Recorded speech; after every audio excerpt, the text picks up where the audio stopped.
बिस्मिल्लाहिर्रहमानिर्रहीम। अस्सलाम वालेकुम स्टूडेंट, आज की इस वीडियो में हम एक्सरसाइज 2.7 का पार्ट डी सॉल्व करेंगे। ठीक है, तो पहले हम वीडियो में a b and c part हम सॉल्व कर चुके हैं। तो हमारे पास पार्ट डी है। हमें क्या कह रहे हैं क्वेश्चन में कि examine whether the following are perfect cubes और नॉट। हमने क्या करना है, सॉल्व करके देखना है और फिर बताना है कि इनमें से कौन से जो हैं वो परफेक्ट क्यूब हैं और कौन से परफेक्ट क्यूब नहीं हैं। ठीक है, तो स्टूडेंट्स हम प्राइम फैक्टराइजेशन के ज़रिए अपने परफेक्ट क्यूब फाइंड करेंगे। तो नंबर 1 पे जो हमारे पास वैल्यू गिवन है वो है 512। इसका हमने कैसे परफेक्ट क्यूब फाइंड करना है, तो हमारे पास जो वैल्यू है हमने देखना होता है लास्ट जो नंबर होता है उसको हम देखते हैं कि अगर ये 2 से मल्टीप्लाई हो रहा है तो इट मीन्स बाकी के भी हो जाएंगे, क्योंकि शुरुआत में तो हम हासिल दे सकते हैं लेकिन एंड में हम हासिल नहीं दे सकते, वो पूरा सॉल्व होना चाहिए। तो लास्ट में जो नंबर है हमारे पास 2 है, ये 2 से मल्टीप्लाई हो सकता है तो हम 2 से ही मल्टीप्लाई करेंगे। 2 इज़ द 4 है, 1 इसको दे दिया, ये 11 बन गया। ठीक है स्टूडेंट, ध्यान रखें पहला और दूसरा सवाल जो है मैं वो अच्छे से एक्सप्लेन करूँगी, ये आप अब ध्यान से समझ लें। ठीक है, और जो बाकी के सवाल हैं वो मैं जस्ट सॉल्व करके आपको बता दूँगी। तो अब 11 पे हमने जब टेबल पढ़ना है तो 11 तो नहीं आता 2 के टेबल में, हम 10 पे टेबल पढ़ेंगे। 2 5 द 10। अब यहाँ पे 1 हमने 2 को दे दिया तो ये 12 बन गया है। अब 2 6 द 12। ठीक है, अब एक बात याद रखनी होती है, जहाँ पे अगर हमारे पास 2 डिजिट के ऊपर एक साथ अगर हम कोई टेबल पढ़ें तो फिर हमने नीचे 0 ऐड करना होता है। तो 10 पे हमने टेबल पढ़ा 2 5 द 10 और 1 हमने 2 को दे दिया तो ये बन गया 12। तो हमारे पास आ गया 2 6 द 12। ठीक है, अब हमने क्या करना है, अगेन हमने 2 का ही टेबल पढ़ना है। ठीक है, यानी कि अगर 5 ने 6 को दे दिया तो 16 बन गया। 2 के टेबल में 16 आता है, इसलिए हमने 2 का ही टेबल पढ़ना है। 2 1 is the 2 and 2 2 is the 4। 1 इसको दे दिया, 2 8 द 16। ठीक है, अब हमारे पास फिर से हम 8 हमारे पास 2 के टेबल में आ सकता है तो हमने फिर से 2 का ही टेबल पढ़ना है। 2 6 the 12, 2 4 is the 8, 2 3 the 6, 2 2 the 4, 2 1 the 2, 1 इसको दे दिया 12 बन गया। 2 6 the 12, 2 8 the 16, 2 4 the 8, 2 2 is the 4, 2 1 the 2। तो हमारे पास देखिए हमारे पास 2 के कितने पेयर बन गए। हमने क्यूब फाइंड करना है तो हमने 3 बनाने हैं, यानी कि 3 पेयर हो, 3 टाइम 2 हो हमारे पास। ये देखिए यहाँ पे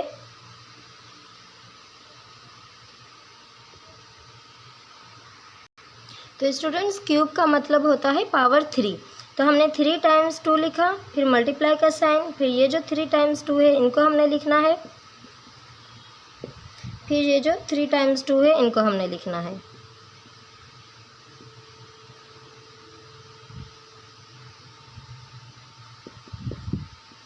अब यहाँ पे है 3 टाइम्स 2 है, इसका मतलब पावर 3।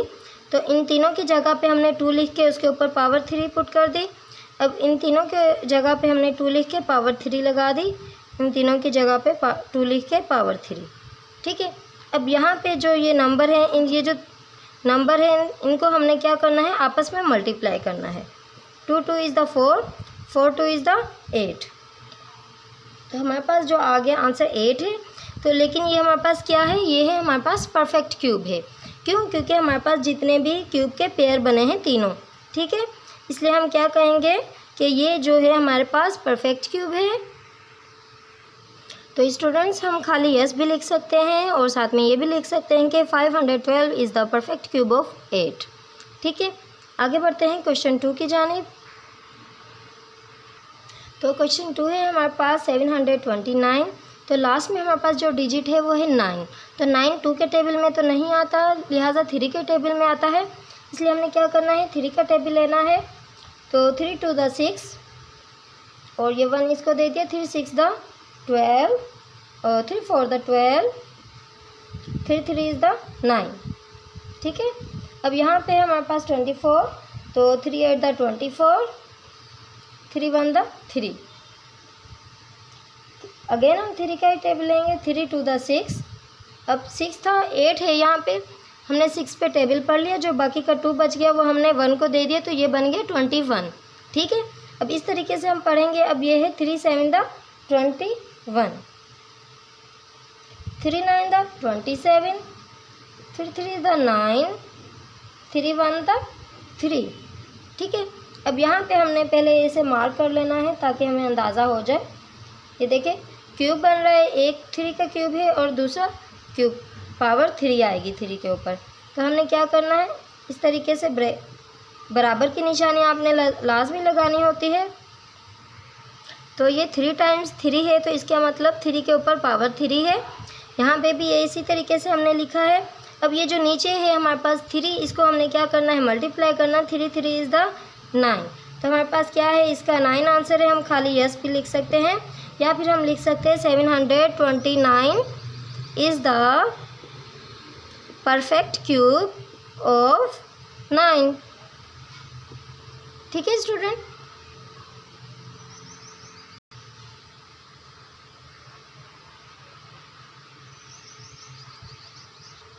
तो स्टूडेंट्स क्वेश्चन 3 एंड 4 बाकी के सभी क्वेश्चन मैंने पहले से लिख लिए हैं। अब ये मैं आपको हल्का हल्का सा समझा दूंगी क्योंकि पहला और दूसरा क्वेश्चन मैंने अच्छे से एक्सप्लेन किया था। ठीक है, तो नंबर 3 क्वेश्चन पे हमारे पास वैल्यू है 3375। तो हमने किस तरीके से सॉल्व किया है, हमारे पास लास्ट में जो 5 था, तो अगर हम 6 पे टेबल पढ़ें तो अगर हम हासिल दे दें 5 को तो 15 बन जाएगा। इसलिए हमने क्या करना है, 3 का टेबल यूज़ करना है। 3 1 द 3, 3 1 द 3, 3 2 द 6, 1 इसको दे दिया, 3 5 द 15। अब हमारे पास 3 3 द 9, 2 हमने उसको दे दिया तो ये 22 है। अब 3 7 द 21, 21 पे टेबल पढ़ लिया, जो बाकी का 1 बच गया हमने 5 को दे दिया, 3 5 the 15, 3 1 the 3, 3 2 the 6 and 3 5 the 15। Again हमने 5 का टेबल यूज़ करना है क्योंकि 125 पे हमारे पास 3 का टेबल यूज़ नहीं होगा। 5 2 द 10 एंड 5 5 द 25, ये 12 है समझो। पहले हमने 10 पे टेबल पढ़ा, फिर हमने 2 5 को दे दिया तो ये 25 बन गया। इसलिए हमने क्या कहा, 5 2 the 10 and 5 5 the 25। 5 5 is the 25, 5 1 is the 5। इस तरीके से हमने इसके पेयर बना लिए और हमने ये आंसर लिख दिया। हम खाली यस भी लिख सकते हैं। ठीक है, हमारे पास क्वेश्चन 4 है 1728। जो वैल्यू गिवन है इसको हमने क्या करना है, प्राइमरी फैक्टराइजेशन के ज़रिए हमने परफेक्ट क्यूब फाइंड करना है। तो इसको भी सेम हमने उसी तरीके से सॉल्व किया है। यहाँ पे देखिए हमारे पास जो था 216 था, तो हमने क्या किया है, हमारे पास अगेन हमने 2 का ही टेबल लगाया है, लेकिन 2 1 द 2, 2 8 द 16 नहीं किया, बीच में हमने 0 को भी पुट किया है।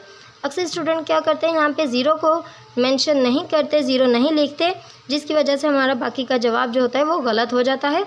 आपने क्या करना है, लास्ट में जो है अगर हमने 2 डिजिट हैं, मतलब 2 1 द 2, अब ये 16 है, 2 डिजिट पे एक साथ अगर हम टेबल पढ़ें 2 8 द 16 हो गया, तो हमने क्या करना है, इससे पहले लाजमी हमने 0 को लिखना है। ठीक है, अब यहाँ पे हमने 2 5 द 10, 2 4 द 8, बाकी का सवाल हमने सेम उसी तरीके से हल करना है। ठीक है, आप इसके स्क्रीनशॉट ले सकते हैं और फिर बाद में फेयर कर लेना, बस समझ लें। आप फेयर बल्कि खुद ही करना, बस इसको समझ लिया करें एक बार अच्छे से। ठीक है, क्वेश्चन नंबर 5 और 6 भी हमने इसी तरीके से करना है। बस इसके नंबर 5 पे जो हमें वैल्यू गिवन है वो है, न्यूमिनेटर है 27 एंड डिनोमिनेटर है 64। हमें 27 को अलग से फैक्टराइजेशन के ज़रिए सॉल्व करना है और 64 को अलग से सॉल्व करना है। तो ये हमारा आंसर आएगा। तो जी हाँ, ये भी हमारे पास परफेक्ट क्यूब है।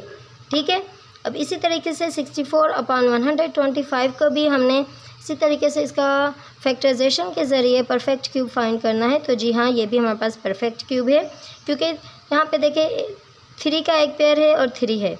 ठीक है, 3 टाइम्स 2 है, यहाँ पे भी 3 टाइम्स 2 का टेबल यूज़ हुआ है, तो इट मीन्स पावर 3 है। तो हमने क्या करना है, 2 2 इज़ द 4, 5 को ऐसे ही रहने देना है।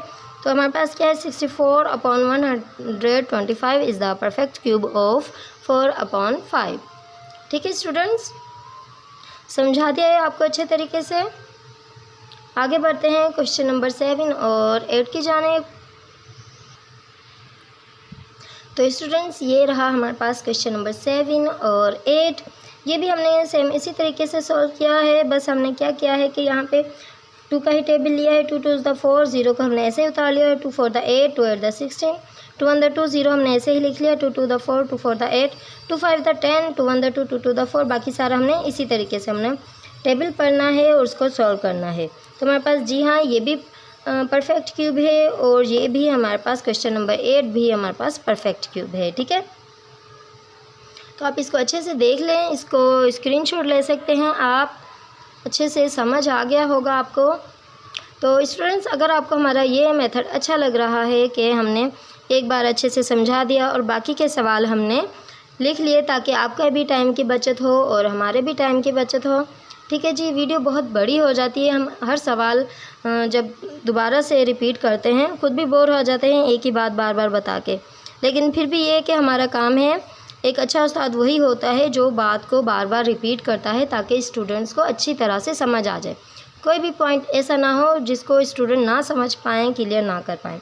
फिर भी अगर कोई बात हो तो आप हमें ज़रूर कमेंट करना, तो हम इंशाल्लाह आपके कमेंट का रिप्लाई भी करेंगे और उस पर गौर व फिक्र भी करेंगे, ठीक है। आगे बढ़ते हैं क्वेश्चन नंबर 8 और 9 की जानिब। तो स्टूडेंट्स, क्वेश्चन नंबर 9 और 10 भी आपके सामने सॉल्व किए हुए हैं। ये भी हमने सेम उसी तरीके से सॉल्व करने हैं, लेकिन क्या होता है कि स्टूडेंट्स को अक्सर जो है मल्टीप्लाई करने में थोड़ी सी वो भूल जाते हैं या थोड़ा सा नंबर आगे पीछे कर देते हैं तो उनका जवाब गलत आता है। इसलिए हमने ये सॉल्व करके दिया, क्योंकि बाद में स्टूडेंट्स हमें कहते हैं कि मैम हमसे ये सवाल सॉल्व नहीं हो रहा। ठीक है जी, आपके सामने सॉल्व किया हुआ है, आपको समझ आ रहा होगा हमने किस तरीके से सॉल्व किया है।